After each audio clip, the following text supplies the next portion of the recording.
Lord of the Flies is a cautionary tale for young men on what happens in a social setting without the benefits of hierarchy, tradition, and conformity. It is a dark commentary on man's default state, not explained through the mistakes we are prone to make, but rather examined through the savagery of us as children. They lay there listening, at first with doubt, but then with terror, to the description the twins breathed at them between bouts of extreme silence. Soon the darkness was full of claws, full of the awful unknown and menace. An interminable dawn faded the stars out, and at last light, sad and gray, filtered into the shelter. They began to stir through. Still, the world outside the shelter was impossibly dangerous. The maze of the darkness sorted into near and far, and at the high point of the sky, the cloudlets were warmed with color. A single seabird flapped upwards with a hoarse cry that was echoed presently. Something squawked in the forest. Now, streaks of cloud near the horizon began to grow rosily, and the feathery tops of the palms were green. William Golding's 1954 novel, Lord of the Flies, was released at a time when world affairs were still in a great deal of flux following World War II. The Soviet Union had attained the bomb, and the Cold War was well underway. Despite the relative improvements in material prosperity following the end of the war, a Third World War seemed highly probable, if not inevitable. Against this backdrop, William Golding produced a remarkable short novel that highlights mankind's own savagery and self-destructive nature, not through its technological hubris, but rather through the actions of seemingly innocent children. A group of young teenage boys are marooned on a deserted island following their plane crash landing during a vaguely referenced conflict. They attempt to create a functioning democratic society as a means of survival on the blighted island. However, two groups emerge. Ralph's group, that pins their hopes on signaling for outside help with a constant burning fire, and Jack's group of hunters, who engage in primal rituals as they hunt pigs. A cursory reading may suggest a classical dichotomy of the higher man versus his more primitive state. However, both groups of boys degenerate into superstition as they believe a beast lurks on the island. The fear eventually leads to deranged, violent behavior, including murder. Lord of the Flies is a powerful look into the true hearts of men when there are none of the guardrails of civilizational restraint. Golding's novel casts major doubts on the progressive utopian thinking that dominated the early 20th century of British authors like H.G. Wells, who thought that science and reason would usher in a worldwide golden age. Following the collapse of the once great British Empire and some of its more loftier ideals, the world stood on the abyss of going down a dark route. If you're enjoying this discussion on great books for young men, I encourage you to like, subscribe, and drop a comment below with your feedback. We're trying to encourage more young men to read, so please feel free to ask a question if you're confused by anything, or would just like to have your voice heard. There's no judgment here. I'll try to post the commentary on Substack as well, and the links will be in the description below. I hope that you'll enjoy the discussion. As always, there are spoilers, so please consider reading the book prior to perusing the analysis. Thanks for your time. Society's thin veneer. When the boys first find themselves marooned on the desert island, they instinctively desire to establish some kind of formal hierarchy to supervise all matters of the island. A power struggle breaks out between Ralph, who thinks signaling for help to passing ships is the most important matter of business, and Jack, who thinks hunting pigs and getting food is the most pressing matter. The instinctual need for rules and order and the ensuing politics shows the boys are still connected to the old civilized world of the adults. They use a conch to signal the start of meetings, showing a sense of utility with the primitive world they've been thrust in. But what is the use of following the rules when there is no guarantee of the safety of civilization's embrace? Are there any rules at all? Ralph begins to have his doubts as time goes on and is able to see the stranger and stranger behavior of the hunter group. He found himself understanding the wearisomeness of this life, where every path was an improvisation, and a considerable part of one's waking life was spent watching one's feet. He stopped, facing the strip, and remembering that first enthusiastic exploration as though it were part of a brighter childhood. He smiled jeeringly. He turned then and walked back towards the platform with the sun in his face.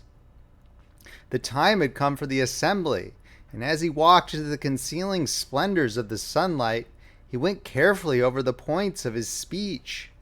There must be no mistake about this assembly, no chasing imaginary. He lost himself in a maze of thoughts that were rendered vague by his lack of words to express them. Ralph maintains hope in the old world that help will be coming in the form of competent adults. But he maintains a lot of doubt in his heart. The character of Piggy represents a true believer in the old world. He scolds the younger children for their belief in beasts and ghosts, and suggests that if these things existed, then normal society would never have been able to exist.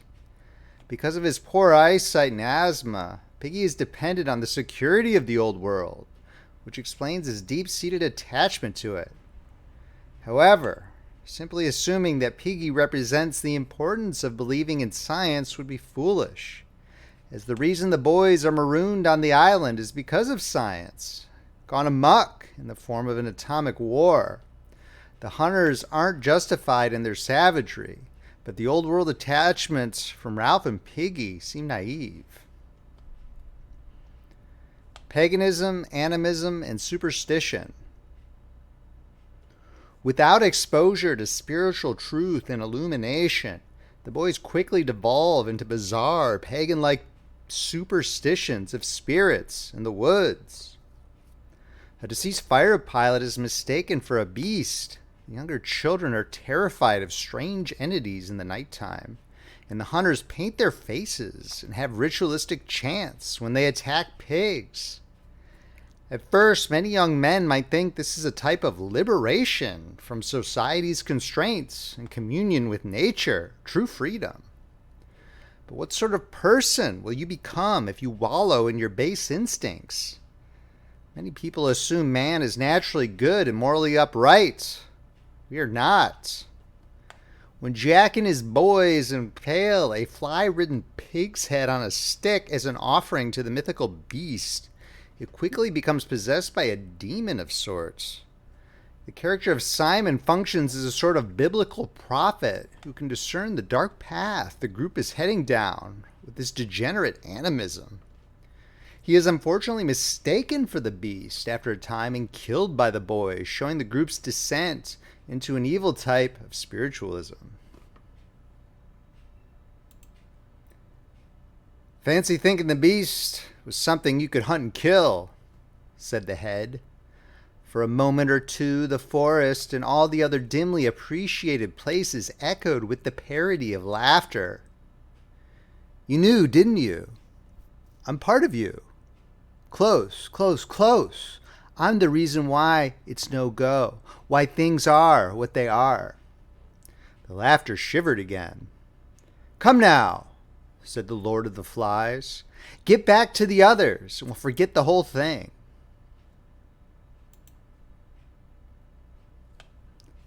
Doomed civilization. After Simon is killed, the island quickly spins out of control.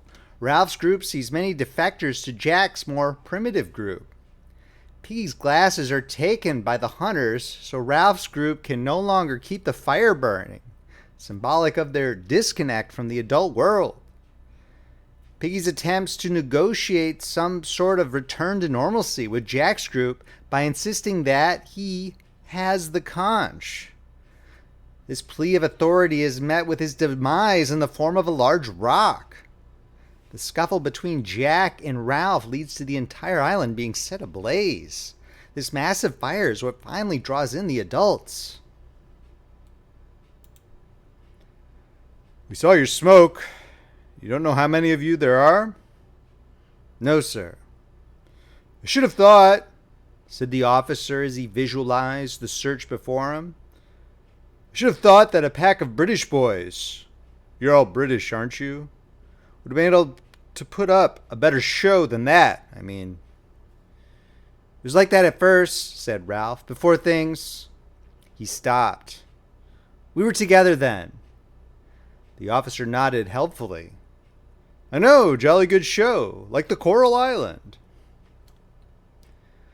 William Golding directly references Coral Island, a Victorian-era children's novel about shipwrecked British boys bringing good Christian ethics to the native peoples of the Polynesian islands.